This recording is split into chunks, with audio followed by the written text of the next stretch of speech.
The Los Angeles Lakers are trading their starting center from a championship team. Javale Mcgee is on the move. The Lakers are moving him alongside a second-round pick to the Cleveland Cavaliers for Alfonso McKinney, and also Jordan Bell is on the move as well. And both of those guys are on non-guaranteed deals. We'll see what the Lakers opt to do with those guys. I'm assuming they might both get waived. I know one's going to get waived for sure. Maybe both of the guys will get waived when it's all said and done, as the Lakers are looking to go after some more veteran-led players at this point. They fill their roster out, looking to go back-to-back years as NBA champions. So the Lakers are clearing space to sign Marc Gasol. That's the plan. It marks down the Lakers in Toronto. It looks like he just chose the Lakers a couple minutes ago. We'll talk about that more in another video. But I wanted to use this video to focus on Javale Mcgee because I didn't understand the Lakers' relationship with Javale. You know, Javale's a guy who I look as a starting center in this league, super athletic. Just when he's got his head on straight, he could be, you know, he could be a 14-10 guy in this league.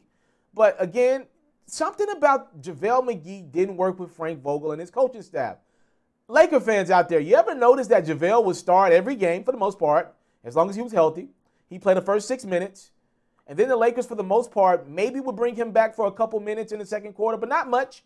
Then Javale would come out and start the third quarter. And then, again, just like in the first half, Javale would play maybe a couple minutes at the end of the third, top of the fourth. But we never really saw Javale Mcgee close games as a Laker. You know, if the Lakers could get that small ball lineup going with AD at the 5, they do so, with Caruso on the court. Or a lot of times they let Dwight Howard close games out. Not a lot of Javale Mcgee closing games. And, man, don't tell me you love me. Show it to me. If Javale never closed games, to me that told me from the jump the Lakers didn't love Javale Mcgee. And I just did not expect that to be the case. Javale Mcgee is a guy that, I thought he fit in perfectly with LeBron and AD.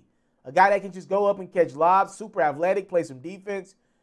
I don't know if it was someone within that Lakers organization, and I've speculated, I don't know this to be true, but I got to believe there's somebody between Frank Vogel, Jason Kidd, Lionel Hollins, LeBron, AD, somebody in the mix in LA did not love Javale Mcgee.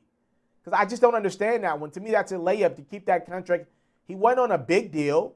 Keep him around. If you opt to bring Marc Gasol, you still had enough money to do that, even with keeping Javale. You know, you could have brought Javale off the bench. Hell, that's what he was playing. He was playing bench minutes even though he was a starter, right? I didn't understand the Lakers' logic with Javale. So to me, it seemed to be like something was missing that obviously I wasn't privileged to because I was not in that Lakers organization. But it felt like all year the Lakers were not sold on Javale. And speaking of Javale, I'm pretty sure Cleveland's going to let him go. And if I'm assuming correctly, Cleveland's probably going to waive him, and Javale will probably go back to Golden State or something like that. You know, I'm assuming Javale's going to probably go play for a championship contending team at this point in his career. He's a West Coast type of guy anyway. Y'all let me know what y'all think about the Lakers and their relationship with Javale Mcgee this season. Very weird.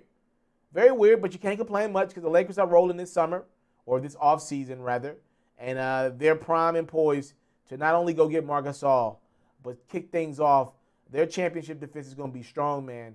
Moves like Montrezl Harrell, Dennis Schroeder, Wesley Matthews, re-signing Kentavious Caldwell-Pope. They're going to finish up the Anthony Davis deal next week. It's been a strong offseason for my Lakers, man, and I'm super excited about the season. I got question marks about the Javale and Dwight move, but nevertheless, Lakers are looking pretty good as we get ready to start off the 2020-21 NBA season.